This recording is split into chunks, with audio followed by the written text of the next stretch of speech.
वहिनी नमस्कार. या या बसा बसा. बस बस. हा? आलाय.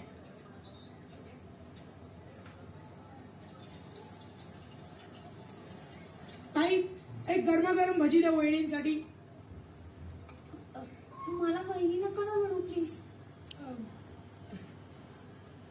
नाही नाही भजी नको मला. बाबा म्हणतात बाहेरचं खायचं नाही, त्यात खूप तेल असतं ना.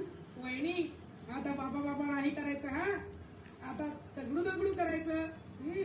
हे दगडू नाही रे, रॉकी. Okay Rocky. आता रॉकीच तुमचं सौभाग्य आहे. हा हे पाणी दे रे. हे घ्या पाणी घ्या वहिनी, पाणी घ्या. आईला शाकल आईला बघ. दगडून आणून. सावकाश.